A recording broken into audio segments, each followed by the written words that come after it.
December cut out time, ডিসেম্বরের মধ্যে নির্বাচন যদি না হয় তাহলে দেশে যে রাজনৈতিক পরিস্থিতি, অর্থনৈতিক পরিস্থিতি এবং সামাজিক পরিস্থিতি সেটা আরও খারাপের দিকে যাবে। সেটা তখন নিয়ন্ত্রণ করা বেশ কঠিন হবে।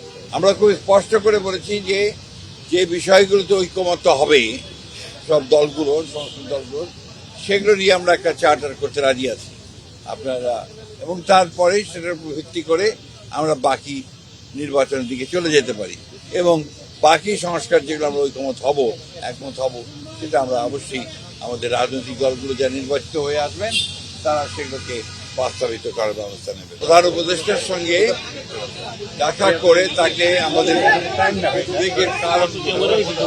কনসার্নগুলো আমরা জানিয়েছি এবং প্রধান যে বিষয়টি ছিল সেটি হচ্ছে নির্বাচনের সুনির্দিষ্ট রোডম্যাপ, যেটা আমরা বেশ কিছু কাল থেকেই বলে আসছি, সেই বিষয়ে তাদের সঙ্গে কথা বলেছি। আমরা বলেছি যে বর্তমানে রাজনৈতিক যে পরিস্থিতি আছে এবং দেশের যে অবস্থা, তাতে করে আমরা বিশ্বাস করি এখানে অতি দ্রুত একটি গ্রহণযোগ্য নির্বাচনের মধ্যে এই সমস্যাগুলোর সমাধান করতে হবে। একই সঙ্গে চলমান যে সংস্কার কমিশনগুলো করা হয়েছে, উদ্যোগ নেওয়া হয়েছে সরকারের পক্ষ থেকে, আমরা জানেন যে আমরা সেগুলোতে সম্পূর্ণভাবে সহযোগিতা করছি এবং গত কয়েকদিন আগে আমাদের সেই সংস্কারের যে আমাদের মতামতগুলো আমরা দিয়েছি এবং আগামীকাল সম্ভবত আমাদের সঙ্গে বৈঠক আছে।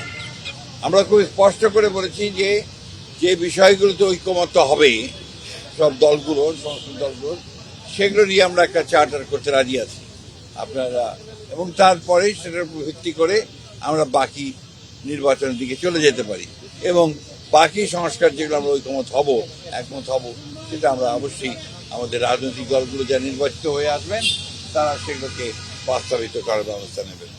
এটাই ছিল আমাদের কথার মূল কথা। প্রধান উপদেষ্টা মহোদয় তিনি তার সুনির্দিষ্ট কোনো ডেডলাইন আমাদের দেননি। তিনি বলেছেন যে ডিসেম্বর থেকে জুনের মধ্যে তিনি নির্বাচন শেষ করতে চান। এই কথা তিনি আজকে আবার বলেছেন। আমরা একেবারেই সন্তুষ্ট নই। আমরা পরিষ্কার করেই বলেছি যে আমরা ডিসেম্বর কাট আউট টাইম, ডিসেম্বরের মধ্যে নির্বাচন যদি না হয় তাহলে দেশে যে রাজনৈতিক পরিস্থিতি, অর্থনৈতিক পরিস্থিতি এবং সামাজিক পরিস্থিতি সেটা আরও খারাপের দিকে যাবে।